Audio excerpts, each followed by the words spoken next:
NPP attend pa omo koye omo National Executive Council meeting. Right. The decision omo taken is say oftentimes na omo to aba ni polling station ni abeto constituency ni abeto regional ni abeto national san ye be yi opemu na nka say flag bearer no. But this time no, according to Justin Kodua Frempong, papa bi o MP e was census the friend of John Intim Fodjo. Ed movie proposal be say NPP benya omonto top down approach. Akra brofo kakraka ni nyina ne che say omonto opemu ni de aniwie presidential na ansa na omabeto form of no. There are many arguments for and against.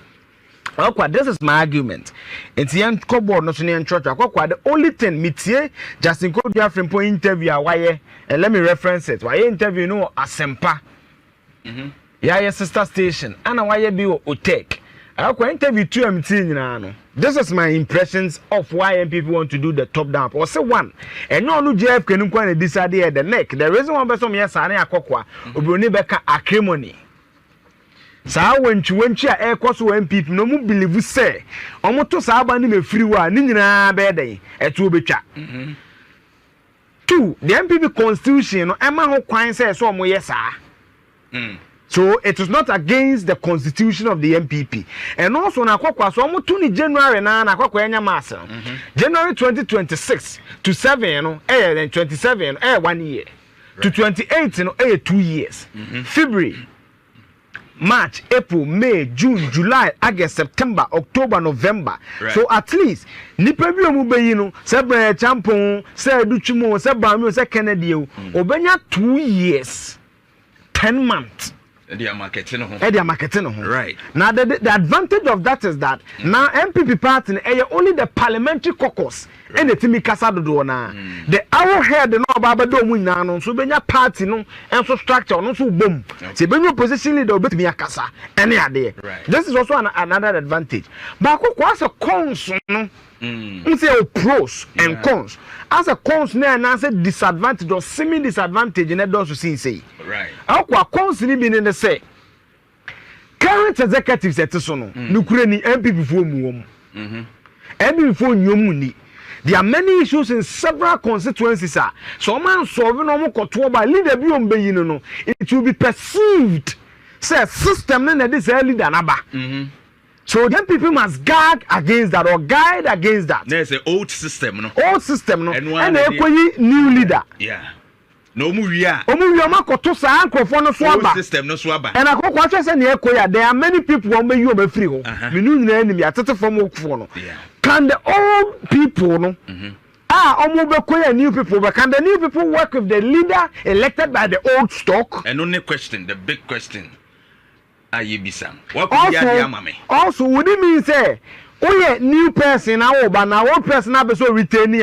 Will you need to owe allegiance to Nipana or Hona? All these are conversations. Another con is Akokwa. The electoral fortunes of the NPP, no, 2024 way, no. One of the key issues here, Bana say, sa internal fractions in the UF film, ye were beshem, yan can't tell me, medinim, a just so many people to polling station about 2 a.m. was a down matching. Sanya Maninano. Some people believe that some solve the answer. Now, what Nipo back when the proposal so far, Mitina to say, young someone in trim, Utumusa walk, Cassava, Panin near Walker, and a common Japon. Right. What say?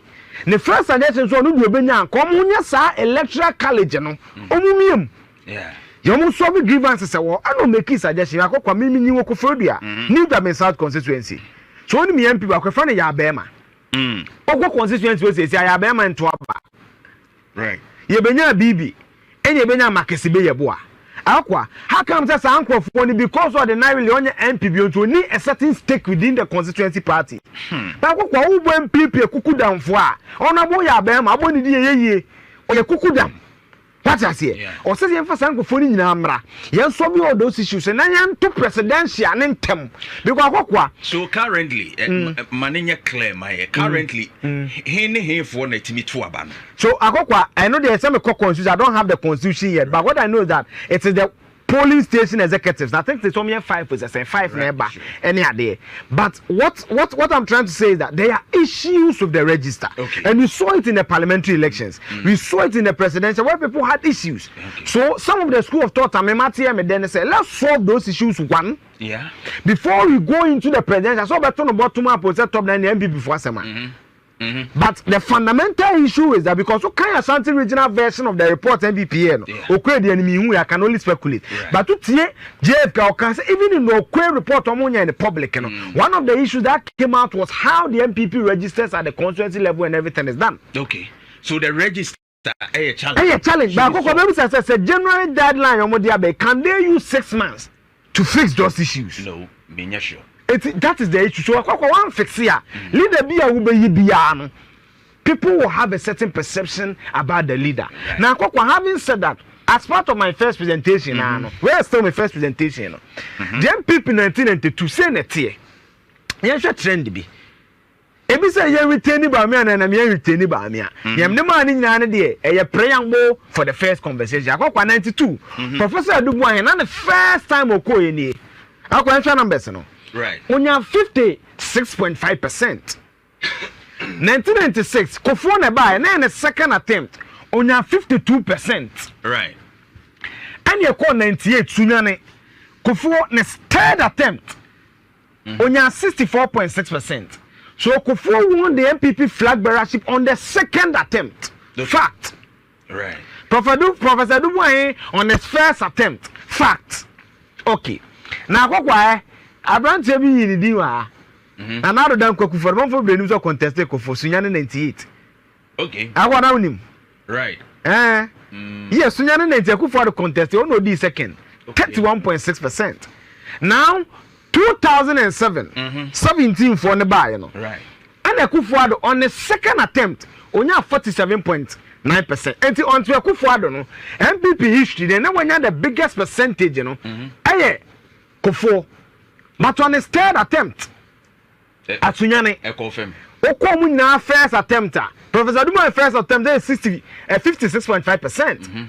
Kofo first attempt, you know, now what? Now 16.4%. Akufo-Addo first attempt, now 31.6%. Right. 2007, Akufo-Addo second attempt, 47.9%. Now Akufo-Addo third attempt, 2010. On your 78.8%, it tells you that on the second and third attempt, the candidate pick a certain momentum. What they call second and third attempt in him. Now, so 2014, you know, Akufo-Addo 80.8%. And to share from Sunyane, Ogusu Kona Nima. It's the Bejana analysis about me upper hand is based on facts, right? Not emotions, right? Now, what I had here, year 2014, number 2023, Bawumia's first attempt, only 68.2%. Nobody in NPP has been able to do this. Yeah. Yanko Bimana. Sure. 68.2. Because Akufo-Addo first attempt was, I think, Dubois first attempt 56.5. Bawumia beating. Kofo first attempt only saying 16.4. Bawumia Chanagu. Akufo-Addo first attempt only 31.6. Bawumia beating. Now Bawumia and the first attempt only 68.2%. So he's even there are many reasons. Yeah. You can say that even within the MPP, the colossus candidate, because Akufo-Addo has been in the political trenches for 40 years. Yeah. What is it? Alliance for Change and in a demonstration, established political minds. Sure. On the first attempt by me beat him. You can also explain it and mean that the machinery of the MPP that was backing him. Resources and everything. But nevertheless, numbers are numbers. Based on these numbers, it tells you the formidability of the candidate of Mahmoud Bawumia in MPP. But could it also be say why certain vice president now also a position or well known in the governance system for the party? It will be to me an advantage. But Okasa analysis like 2007. Ali Mama was a certain vice president at 6.3%. Right. So it is not just about you being a vice president. Okay. It is also about you, the person, what you've contributed, what the people perceive of you. Sure. 2013 election petition, that granting the that can it endeared himself to people. Defending the party. Kata interview with TV3. Right. Me show them be brain to me ya mo fenche me. Obi oye time yan ko hwe bi. O say o believe says 2013 election petition Akufo-Addo accept ye no. Say the speech no was part of where Akufo-Addo won 2016 elections. Right. So all those things place on the minds of the people. Yeah. So for me, the formidability of Bawumia is not in doubt. But Akokwa had Kennedy Japan on his first attempt, and 14.2%. Even Kufuor on his first attempt got 16%. Yeah. So Kennedy is also formidable. Okay. And let's put it on record that Kennedy didn't start his campaign early. It was starting the campaign earlier. Okay. So that's also another reason we need to do. Now, also as part of my first presentation, you know, she said Kufuor way and the attitude so much. Engineer Comrade Japan, Akokwa Mimenya. Nunya meka bibi kakra for mo medium national chairman on tenechire Akokwa eno am hwe se dunketi aso do so wo falu mo ka oye wise okopi FM akwa wutie papa na kasa etam se hwe dunketi menya mo me president on tenechire na wonchichime fidie ni mandi but o te se wo kan se position there yes but Akokwa wutie papa no na dwen they wan answer questions o say obusa na say enti Ghana na ndis ba ye no say enye yi a mo ana munim Petro na atọ ne sen e na ọtọ ne sen wa na wunim na ukodwoma udi dwasen e na odi dwasen wa na wunim ono ma ya economic and inflation analysis bia wa na wunim chobotum papa okona cha cha me bebo brand champion experience makana records achrew serial entrepreneur owonisika we munye oma politics no munye eska ni bi owonisika we establish mind ene ade mi obi opebuku de impedance ni PhD na nyankrofo de yi bi wonu nkwa school information system so tiase papa we omu ni say the next kofo yeso free gaben Patrick Buama oba ono so ohwe parliament otenema se ni ade brand issue ni so meka so mu ade ahomaso kakra ne kasa anye he hand over na sa ade na so work on na yesa na no yesa analysis da papa mi hu ni hu ene issue Patrick Buama no I say we da fomboko papa wo ko we obeko I think the 6-7 times adanimo o tika media yen kan no kra nkyere yakokwa anye yemfa Bawumia to me as we speak I think he's leading. Oh yeah. Marginally. Yeah. He's leading. Yeah. You see me first here marginally. Come tag him say about me agenda boy me nimbe be free. Enti marginally. Papa yi eye boache jako okobi 2007. See enko he board no so. 2007 and akokwa time in 20 na me rashes am fenche me. Akokwa time de cocaine time pa. Chairman te jako kobi onya no boache jako. Oto so 13 onya 10 vote. Onya tell no be energy minister Mary Nsemba ya ye no e di free wonum takokwa eno so no boache jak matete so obeba ana Kennedy accompany kwa Japan top 2 ni de eyenkrofo mienu we Kennedy beba Esaya Oduchum ebeba Jogate beba akwa on Kennedy me say Kennedy NPP mu form of one dey obiana ne contest why say say dinketia no grassroots matter udi gari botoma in NDC today say dinketia so order o so beba obewini obia kofobu ho a omho akono to party fo no sana Kennedy tie sana Kennedy tie ana say say so hwa ope intelligentsia no ye bi so ana o my speeches ni adan say onu ni speech no later people connect to is that the businesses na clear unhu man say Bawumia yen say that as akoye theory kakra ba we nu ne more so Kennedy is also formidable Oduchum like Oduchum say Patrick Buama who say dey issues bia against him sabisa chakokwa this is my first presentation for you we mu na eba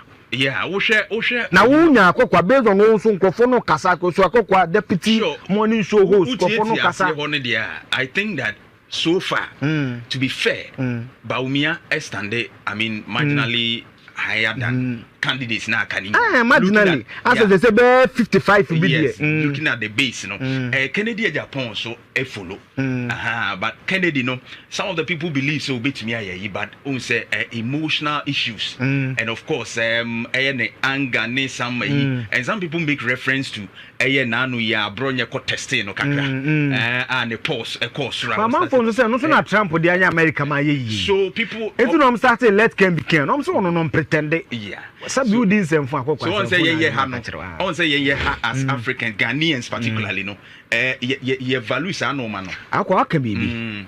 Me ma wan nsi me de come second presentation. Nti Jeff mo record the second name me. Right. Akwa me second presentation ya de bia ma chi me dwen ho. Okay. Na hanansa na me koso na